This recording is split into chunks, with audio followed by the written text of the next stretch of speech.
매일 정해진 말씀을 읽고 묵상하며 나아갑니다. 오늘은 사무엘하 1장 말씀.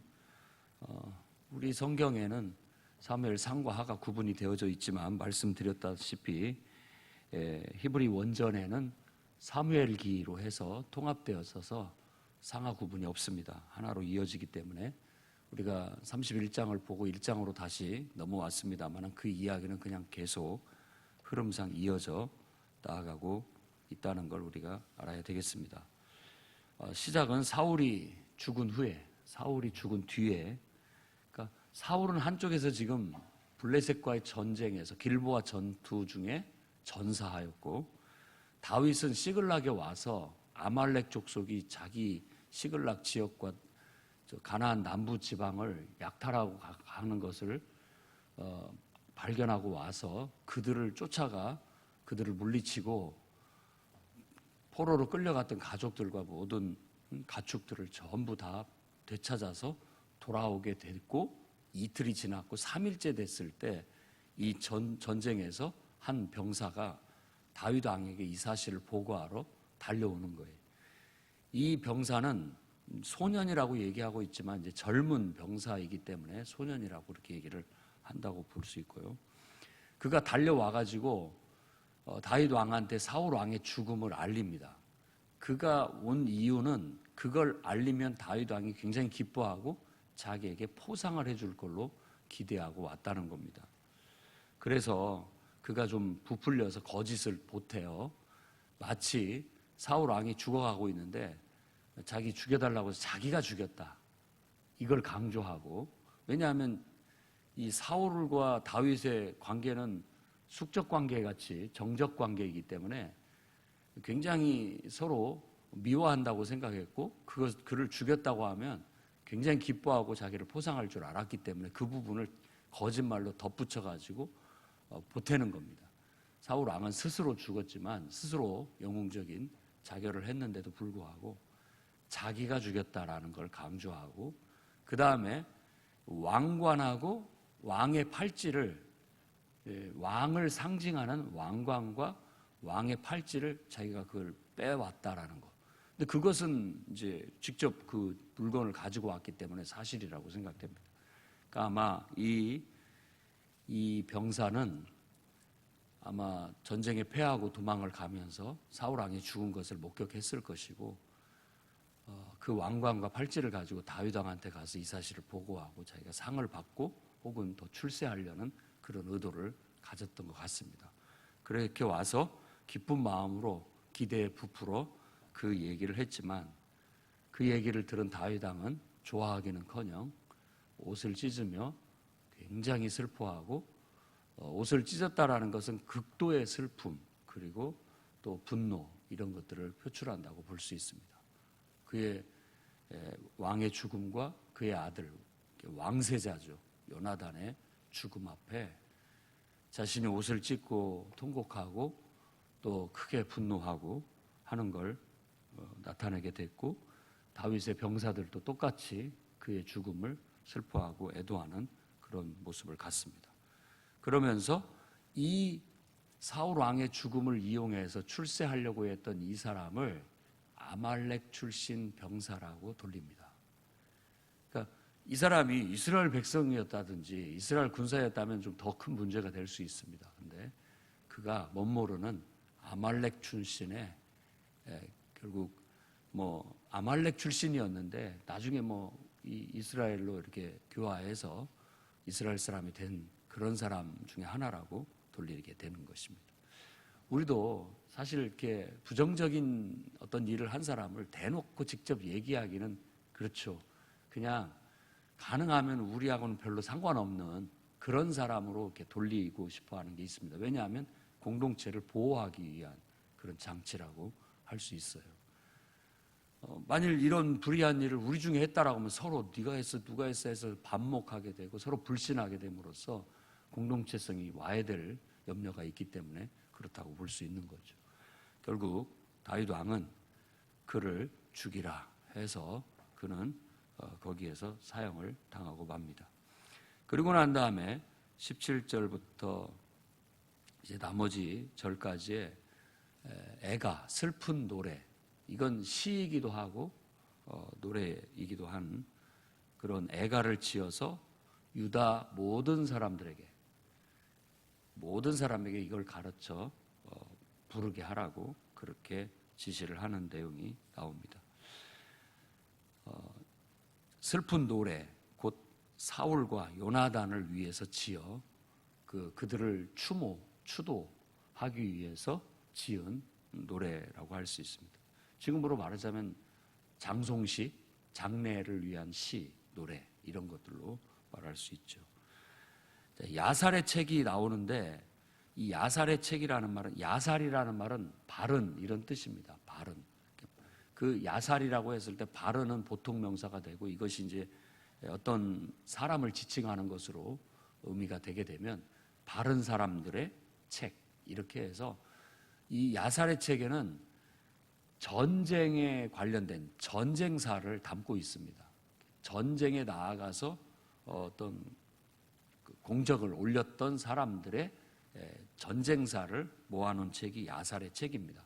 그래서 여호수아라든지 이런 다윗과 솔로몬의 이야기, 전쟁사에 대해서 얘기할 때 가끔 언급되는 게 사사기에서도 한번 언급됐는데 야살의 책에 기록됐다라고, 아얄론에서 해가 멈추게 하고 크게 승리를 했던 이야기도 야살의 책에 기록이 됐다라고 얘기를 하는 겁니다.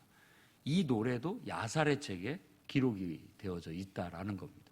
그리고 그 제목은 활노래라고, 그러니까 활노래라고 하지만 활의 노래, 활과 관련된 노래. 활의 노래라는 건 이런 겁니다. 마치 활을 이렇게 탁 쏘면 탕 튕기는 소리가 나잖아요. 이게 노랫소리처럼 들리는 겁니다. 칼의 노래는 칼이 운다고 하죠. 칼을 챙챙챙챙 이렇게 부딪히면 칼이 우는 것처럼 그게 바로 노랫소리처럼 들린다라는 것을 아주 극화시켜서 이렇게 제목을 붙인 것으로 볼 수 있습니다. 전쟁에 관련된 얘기예요. 활이 울고 칼이 울고, 활이 노래를 하고 칼이 노래를 하는 것처럼 그렇게 묘사하면서 전쟁에 대한 미담 그리고 영웅들의 이야기를 이렇게 기록하고 있다라는 겁니다. 저도 말씀을 드렸지만 우리 그리스도인들은 하나님의 용사고 하나님의 군대입니다. 우리가 영적 싸움을 싸우고 또 이 신앙을 지키기 위해서 원수 마귀와의 싸움을 싸우면서 또 한 영혼이라도 마귀의 손아귀에서 건져내고 하나님 나라를 확장하는 데 있어서 우리의 나아가는 모든 일들은 어떻게 보면 영적 전투와 같고 우리는 영적 용사와 같습니다. 그 모든 이야기들은 바로 이 영웅들의 이야기를 담고 있는 바로 이 책에 기록된 것처럼 우리의 이름들도 생명의 책에, 우리의 또 하는 모든 의로운 일들도 바른 일들도 하나님의 또 다른 책에 기록되어져 길이 남을 수 있기를 소망해 봅니다. 자, 이 야살의 책에 나와 있는 이 활의 노래를 가만히 보면 주 내용이 뭐냐? 어찌하여 용사들이 산 위에 누웠는가? 엎드러졌다라고 이제 우리는 번역을 했습니다만은 사실은 죽어서 나자빠져 있는 모습을 말하는 겁니다. 여기서는 두 용사라고 얘기를 했는데 그건 바로 사울과 요나단을 얘기하는 거예요. 근데 원래 원어에 보면은 히브리의 원어에 보면은 두 용사가 아니라 그냥 용사들이라고 나옵니다. 용사를 복수형으로 써서. 근데 바로 그게 다른 사람들보다도 여기에서는 사울과 요나단을 지칭하기 때문에 의역을 해서 두 용사라고 그렇게 얘기하는 겁니다. 왜? 애석해 하는 거죠. 어떻게 해서 이 두 위대한 용사가 산에 너부러졌는가, 죽어 나자빠졌는가라고 하면서 애석해하는, 가슴을 치며 애석해하는 그런 것들을 반복하고 있고, 이 두 용사의 죽음을 적에게는 알리지 말아라. 가드에도 알리지 말고 아스글론에도 알리지 마라. 이 블레셋 진영의 두 대표적인 5성읍 중에 2개의 성읍을 지칭하면서 할례받지 못한 자, 이방인을 폄하해 좀 무시하고 깔보듯이 얘기할 때 할례받지 않은 자들이라고 그렇게 얘기합니다.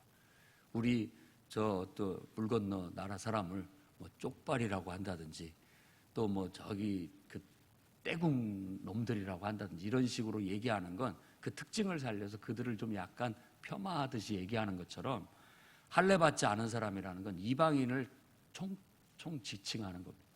그들의 손에 죽임을 당하는 걸 부끄러운 걸로 알고 있고, 또 그들에게 이 사실이 알려져서 그들의 딸들이 개가 승리의 노래를 부를까 염려된다라고 하면서 그걸 애석해 하는 말을 담고 있고, 그 다음에 그 길보아 산을 저주하고 있습니다. 왜냐하면 그 산에서 전쟁을 치르다 길보아 전투에서 이 두 용사가 쓰러져 죽었기 때문에 그들을 죽음으로 내몰고 그들을 그 곳에 나자빠지게 한 그 산에 대해서 저주를 하면서 이슬도 내리지 말고 어떤 것도 그게 왜냐? 너희들이 결국 거부했기 때문이다. 너희들이 거꾸로 들었기 때문이다. 길보아 산을 원망하고 있다는 겁니다. 그 다음에 이제 사울과 요나단의 그 용맹과 그들의 전쟁의 능력들을 찬양하고 있는데, 요나단에게는 활, 그리고 사울에게는 칼. 그러니까 활의 노래라는 말이 이 요나단의 활에서부터 제목이 붙여졌다고 할 수 있습니다. 사울 왕보다도 어쩌면 다윗은 이 요나단의 죽음을 더 애석해 하고 있고 요나단에게 더 초점을 돌리고 있습니다. 요나단의 활은 한 번도 빗나간 적이 없고 사울 왕의 칼도 그냥 의미 없이 허공을 가르는 법이 없었다. 그만큼 활 쏘는 능력이 뛰어났고 칼 쓰는 능력이 뛰어났다. 그런데 어찌하여 이렇게 산에 누워 있는가라고 울고 있는 겁니다. 이스라엘의 딸들에게 그들을 위해서 울어라. 사울을 위해서 울어라. 사울 왕이 사실은 여러 가지 실책도 했고 뭐도 했지만 백성들에게는 잘했다라는 거예요. 백성들을 위해서 싸우다 전장에서 죽는 건 왕으로서 최고의 영광이고 가장 훌륭한 일인 겁니다. 너희에게 붉은 옷을 입혀주지 않았느냐? 너희에게 금 장신구를 달게 해주지 않았느냐? 왕이 그것을 기억한다면 감사하고 그들의 죽음 앞에 마땅히 슬퍼해야 된다라고 말하고 있고요. 그 다음에 요나단을 내 형이라고 부르면서 내 형 요나단이여 라고 하면서 애통스럽다. 그대가 나를 사랑하는 것이, 나를 위해 준 것이 여인의 사랑보다 더했다라고 하면서 그와의 우정을, 그와의 끈끈한 사랑을 얘기하고 있습니다. 어찌하여 용사들이 나자빠졌는가? 전쟁을 위한 무기가 결국 주인을 잃었도다라고 하면서 끝이 나게 되는 겁니다.